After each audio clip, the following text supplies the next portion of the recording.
Hello my dear students, again I am back with my video for class 11th students on the topic basic accounting term. As we have started this topic and we have already discussed some important and basic accounting terms in our previous video. Let's take a quick recap of the previous video. We have discussed what is the basic meaning of capital, drawing, liability. What are the types of liability? After that, we have discussed assets with their classification. We have discussed profit, loss, gain, discount with its types, turnover, livestock, purchases, sales, stock, trade receivable. Now moving ahead in this video, we have our next term, that is inventory. Inventory, students, can be classified into four categories. The first is inventory of raw material. You know raw material, the goods which are unused, which are not transformed into finished goods.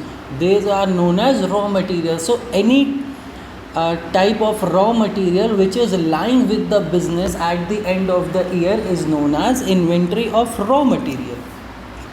The next is inventory of work in progress. Work in progress is a situation between raw material and finished goods. Means ये ऐसे goods होते हैं जो ना ही raw material की category में आएंगे ना ही फिनिश्ड गुड्स की कैटेगरी में आएंगे. They are somewhere in between them. They are known as semi finished और partly finished goods. So if you have these type of goods left over with you, this will be categorized under inventory of work in progress. Next is the inventory of finished goods. Now after raw material and semi-finished goods, if you have finished goods lying with you at the end of the accounting year, it will be categorized under inventory of finished goods. And the last is inventory of stock. The goods which are purchased by a business organization for reselling. It means we have purchased the goods from the wholesaler and we want to resell those goods to our customers. And if you have these type of goods lying with you at the end of the accounting year, it will be categorized under inventory of stock in trade. The next is trade payables. Trade payable, students, is just opposite trade receivables. In the previous video, we have discussed trade receivable. What was trade receivable? It was the amount which was to be received, and just opposite of it. It refers to the amount payable on account of goods and services purchased. It is known as trade payables. Trade payable means if you have purchased anything on credit and you have to pay that amount, you have not paid that amount, it will be known as trade payable. The amount which is pending and which is to be paid by you because you have purchased some goods and services from anyone, this amount will be known as trade payables. And trade payables basically includes two things. The first is the creditor, the second is bills payable.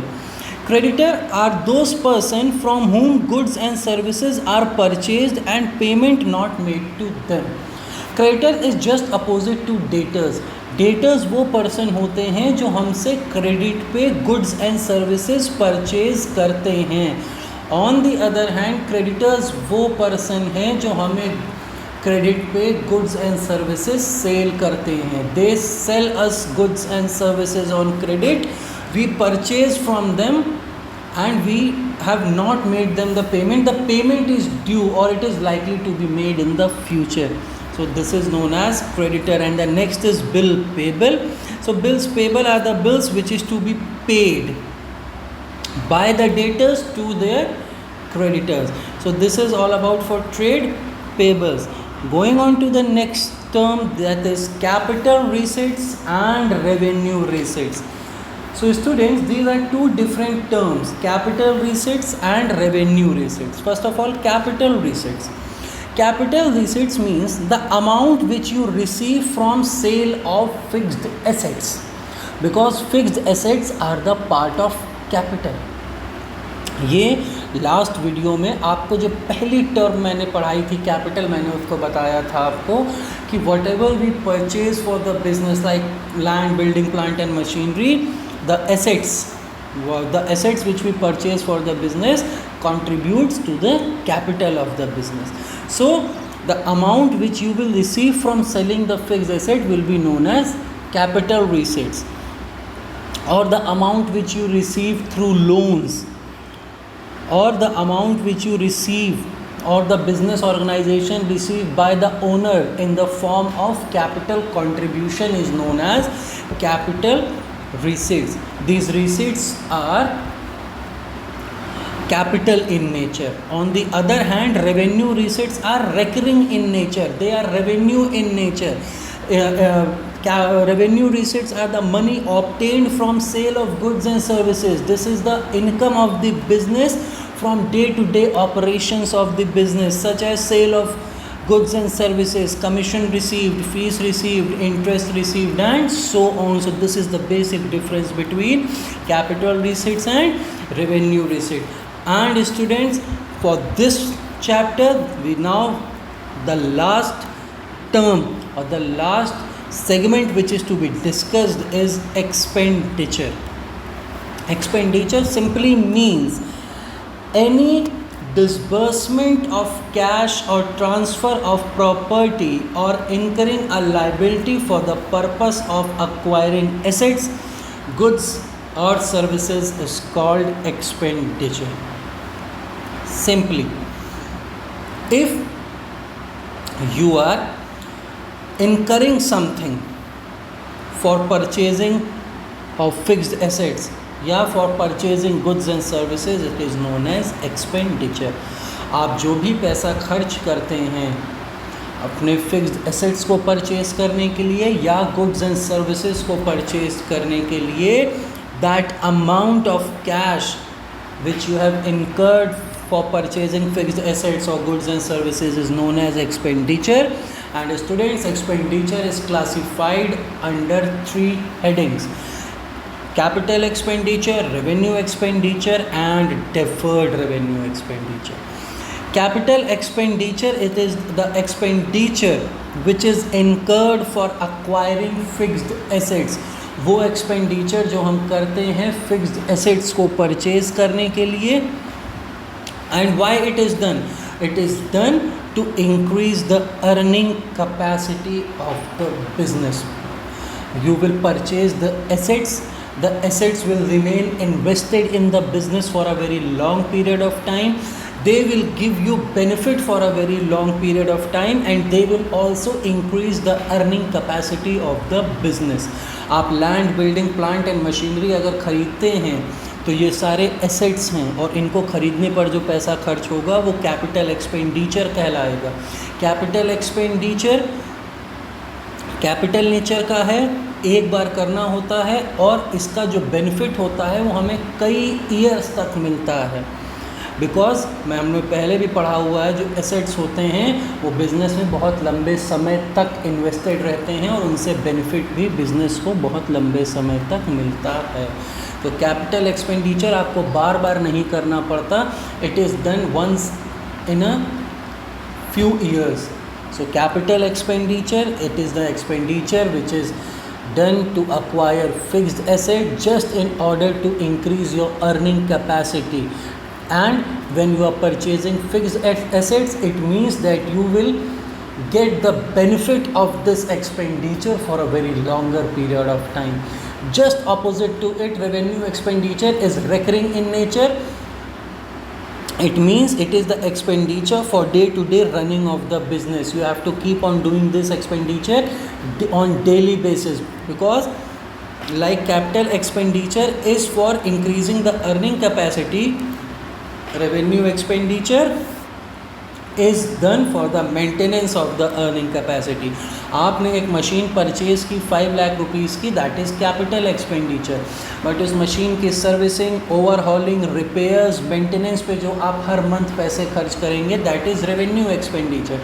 Machine जो आपने purchase की वो आपकी earning capacity को increase करेगी, और अगर उसकी time to time servicing, repairs और मेंटेनेंस होती रहेगी तो आपकी अर्निंग कैपेसिटी मेंटेन रहेगी. So this is the basic connection between capital and revenue expenditure, and the benefit derived from revenue expenditure is only for a period of maximum for 1 year only.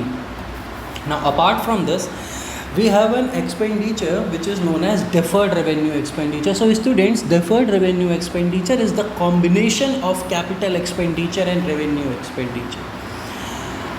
Why? I'll tell you. This expenditure is revenue in nature. It means हमें बार बार ये expenditure करना पड़ता है. It is recurring in nature. Every year और at every fixed interval of time you have to do this expenditure, you have to incur this amount again and again, but the benefit derived from this will be for a very longer period of time. जैसे कि advertisement expenses, आपको अपने product की advertisement बार बार करनी पड़ती है ताकि वो जो कस्टमर्स हैं उनके माइंड में आपका प्रोडक्ट की इमेज बनी रहे. आपको हर 2-3 मंथ्स पे या 4 मंथ्स पे आपको अपने टीवी पे या न्यूज़पेपर्स में अपने प्रोडक्ट की एडवर्टीज़मेंट बार बार करते रहनी होगी, और जो एडवर्टीज़मेंट पे आप बार बार खर्चा करते हैं वो रिकरिंग नेचर का है. But once your product become popular in the market, अगर वो पॉपुलर हो गया तो बहुत लंबे समय तक कस्टमर्स उसको परचेज़ करते रहेंगे और वो आपकी सेल इंक्रीज़ करेगा, and it will increase your income also. So the benefit derived from this will be for a very longer period of time. So deferred revenue expenditure is the combination of capital and revenue expenditure. The expenditure is recurring in nature, but the benefit derived from it is for very longer period of time. So students, this was all about for this chapter. This was all about for this topic, basic accounting term. I hope you all have enjoyed this session, this chapter also. Just go through these videos, this particular chapter. Again, I have divided the chapter into 2 parts. Previously I have released my first video. Now today I am releasing the second video on the same chapter. Go through these videos, try to understand these terms, because these are the terms which are very common and very frequently used while preparing accounting records. So you must know their meaning, their types. So this was all about for this chapter. Now very soon we will start our lesson number 3, that is principles and concepts of accounting. Till then, keep on studying and best of luck.